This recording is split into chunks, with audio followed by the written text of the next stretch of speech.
Yeah, hello. Welcome back. In this session, we will discuss about the different organizational structures on projects and their impact on projects.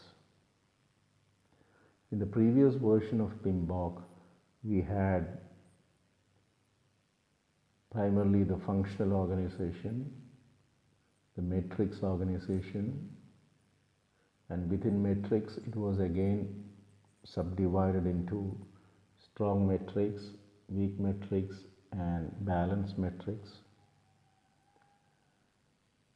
And then we had the projectized organization and composite organization. That was in version 5, whereas in version 6, this got elaborated further.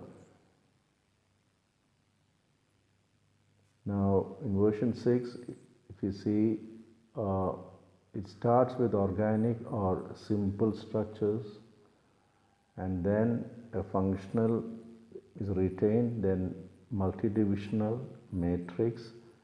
Within matrix, again we have strong, weak, balanced. Strong, weak, and balanced matrix are still there. And then the projectized organization. So the terminology got changed. They're no more calling it as projectized, it is project oriented. Then virtual organizations, hybrid organizations, and PMO. Organic or simple happens in informal teams. Then a functional, multidivisional, matrix, project oriented, virtual, hybrid, and PMO. We'll see these things in detail.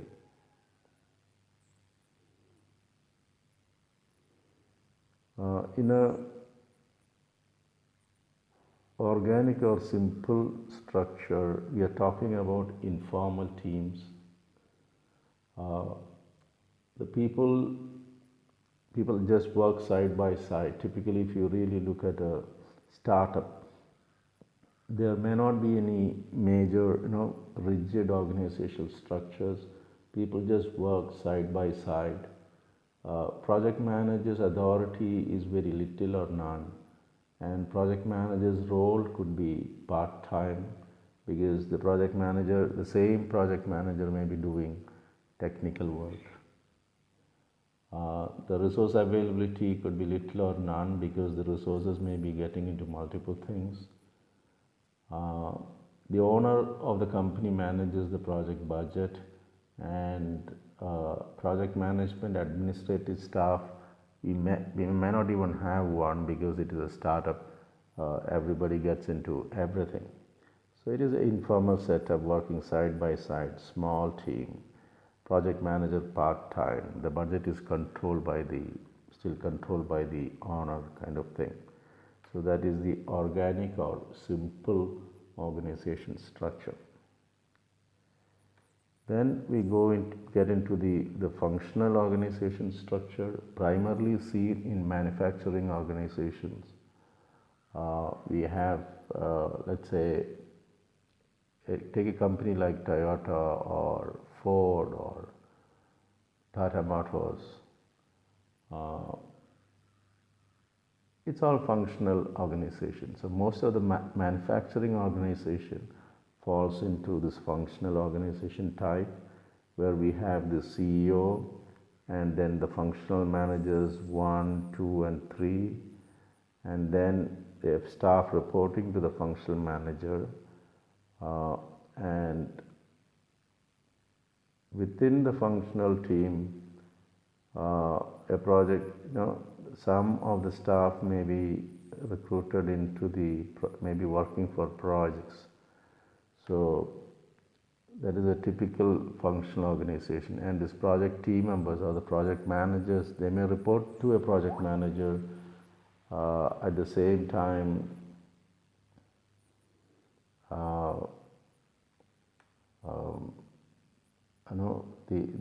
the project team or the project managers may report to functional managers.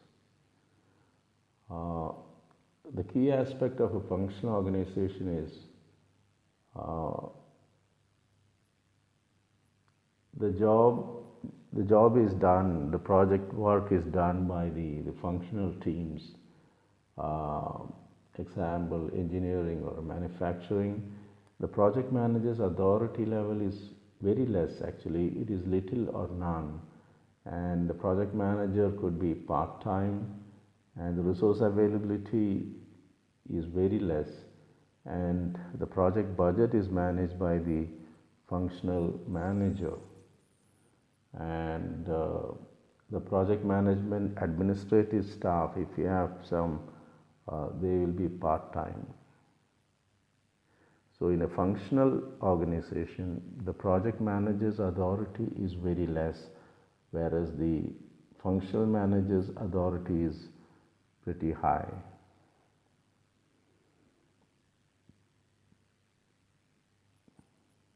So let us proceed. The next is a multi-divisional organization structure. So as you can see, there is a head office, and then the central services like the finance, the HR, and below that, okay, we have different divisions like Division A, Division B, Division C, Division D, and Division E. And below that, we have the functions, and then this functional organization exists for the project below these functions. So that functional organization gets replicated below each division. So that is a multi-divisional organization. Now, if you take a company with multiple divisions across the globe and they are executing projects within that functions, okay, we may have project teams. Let's say we are rolling out an ERP package for a multinational company for 40 locations.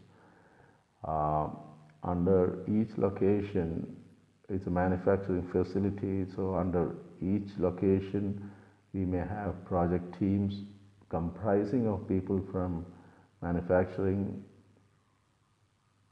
itself primarily, and they may have a project manager who in turn reports to the functional manager. So that is a multi-divisional, maybe functional organization. The key aspect of this is it may be part of a portfolio or a geographic region, whatever.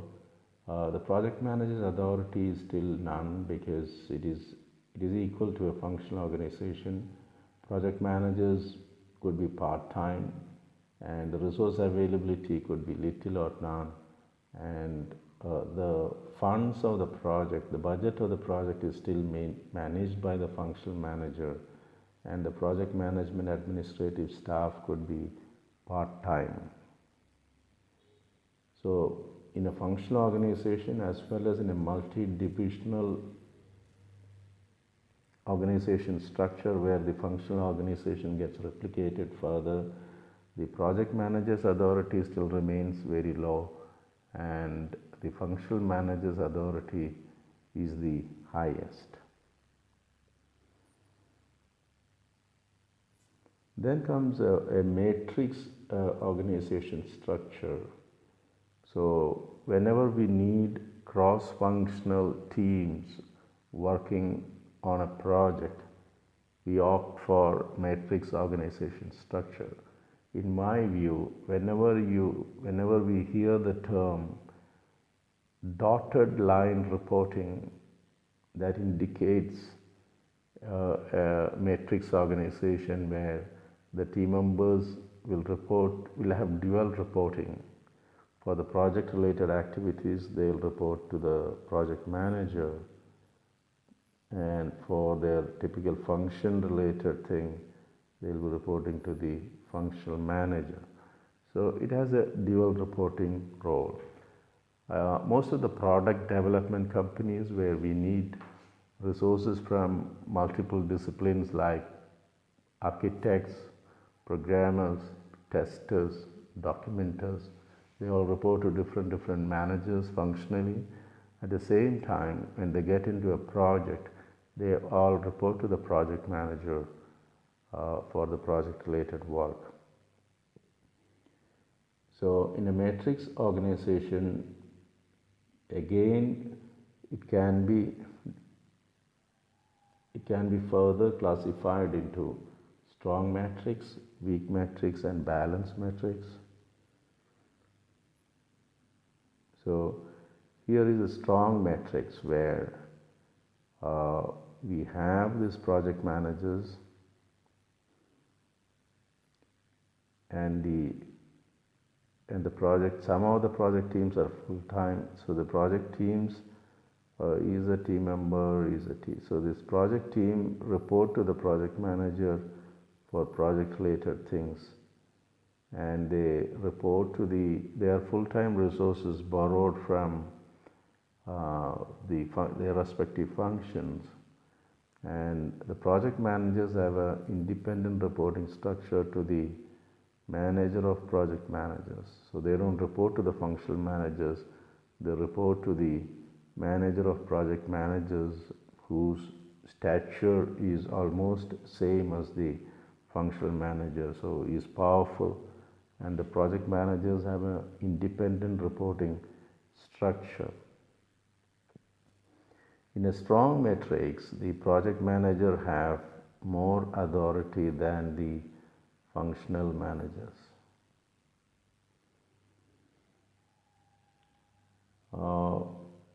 So project manager's authority is moderate to high, and project manager's role, by and large, it is full time, and resource availability is moderate to high, and the project budget is managed by the project manager,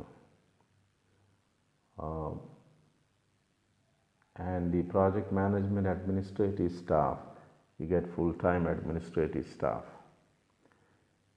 So that is a typical strong matrix. So in a strong matrix, the project managers are more powerful than the functional managers.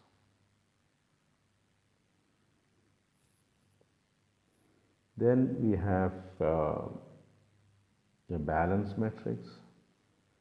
So here the structure remains the same, but again, if you see the project managers, the project managers are still reporting into the functional manager. Yep, so there is no separate senior manager for project managers, so they still report. There is no independent reporting for the project managers. They still report through the functional managers. So in a typical balance matrix, both the project manager and the functional manager share the same amount of power. So project manager's authority is low to moderate. Role could be part-time, resource availability could be low to moderate, and the project budget is managed by both the functional manager and the project manager, and the support staff could be part-time.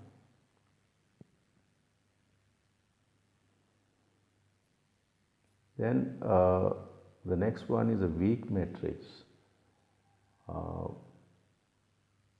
So here, if you see, there is no a person, a most trusted hand from the function is elected by the functional manager and is appointed as a project coordinator. So it's not a full-time role, and he reports into the functional manager.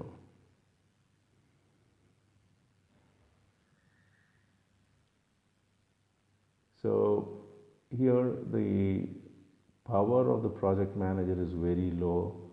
The functional manager still manages the project budget. The project manager's authority is very low. Project manager's role is part-time. Resource availability is low. The budget is managed by the functional manager, and the administrative staff may be part-time very often. Then we have, so we discussed about the matrix organization. Within the matrix, we have strong matrix, weak matrix, and the balanced matrix. In a weak matrix, the project manager authority is very low. The functional manager has more power than the project manager.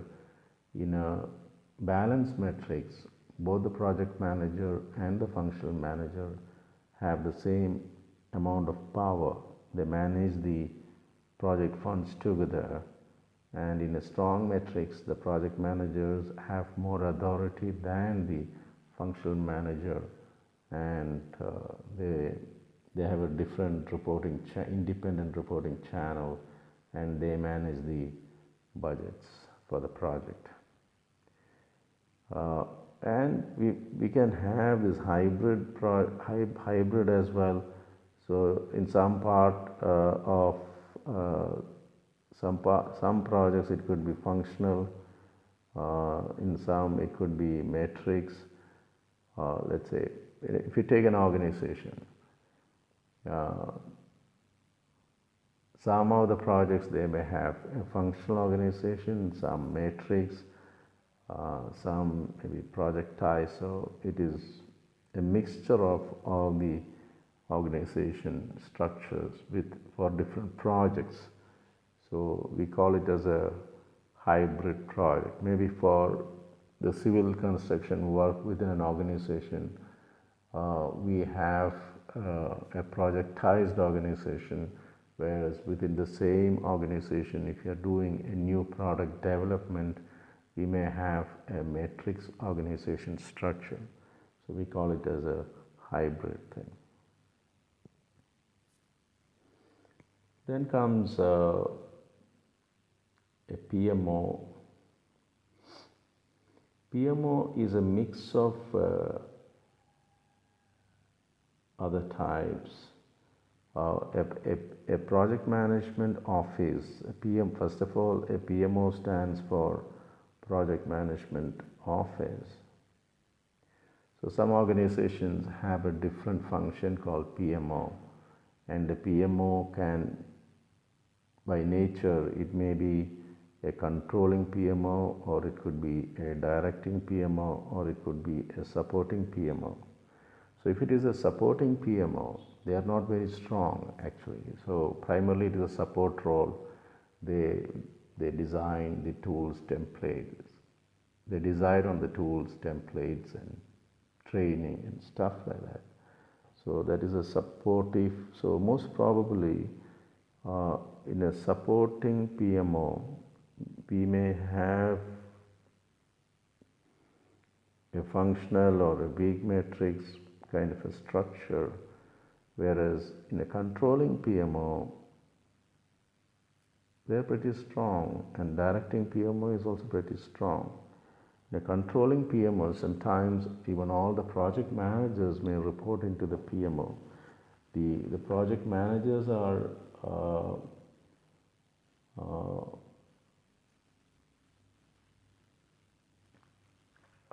so in a controlling PMO, so they look for compliance, and they can conduct audits and stuff like that. So it could be again a matrix, strong matrix, or in a directing PMO, they take control of the projects by directly managing the project. So that means here it could be a project-oriented structure or a strong matrix kind of thing. So depending on the nature of PMO, the project organization can vary.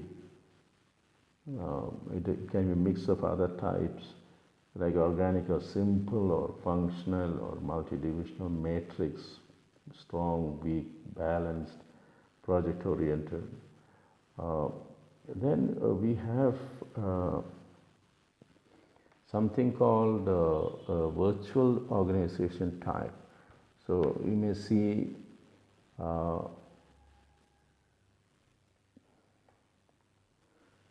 uh,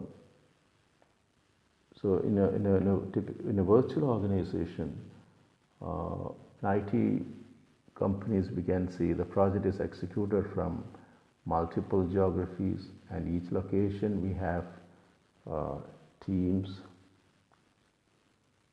Uh, so that is, and they interact among themselves. So each team may have a coordinator who is entitled or empowered to interact with other geographies. So we call it as a virtual organization. It's a network structure uh, with nodes at points of contact with other people. The project manager's authority, again, low to moderate. Project manager could be full-time or part-time. Resource availability, low to moderate. The project budget, again, mixed, like, there is no standard norm. Because one team may be a senior, main team, and then we have sub teams, and sometimes the main team's project manager maybe could be managing the budgets. That is a typical virtual organization. This is highly deployed in IT related projects. Teams working from multiple geographies collaborating together and finishing out the work. So we discussed about organic or simple organization structure, then the functional organization, then the multi-divisional organization, then the matrix organization. Within that, strong metrics, weak metrics, and balanced metrics. Then project-oriented team structures, and virtual and hybrid, and PMO. And we discussed about the power equations, like in a functional organization, the project manager has very less authority. Organic or simple also very less authority. Multi-divisional also little or none. And a strong matrix, moderate to high, and a weak matrix, very low. Matrix, balanced matrix, low to moderate. And project-oriented, high or almost total. The virtual organization, low to moderate. And a hybrid organization, project manager's authority is mixed. And in a PMO, high to almost total. And the functional manager's authority levels also we discussed. If you have not subscribed to our channel, that is PMRI Campus on YouTube, please do subscribe, because we are releasing videos very frequently, so you will not miss out anything. If you watch these videos and refer back to the relevant portions of PMBOK, I'm sure that you'll have complete knowledge of PMBOK, because we are covering each and every page of PMBOK version 6. You can easily convert this into a PDU earning exercise as well. So if you're watching all these videos, and if you're willing to do the homework by referring to the relevant pages of PMBOK, that is and undergo an assessment that is equivalent to an instructor-led training, and you can gain your PDUs by doing these things. So if you are interested, please scroll down and click on the link provided in the description column of the video. So you'll get a contact form, so you can apply. So even if you're not interested, my request is subscribe to our channel and recommend this channel to your contacts as well. That will help them to master all these things absolutely free of cost. Thank you very much.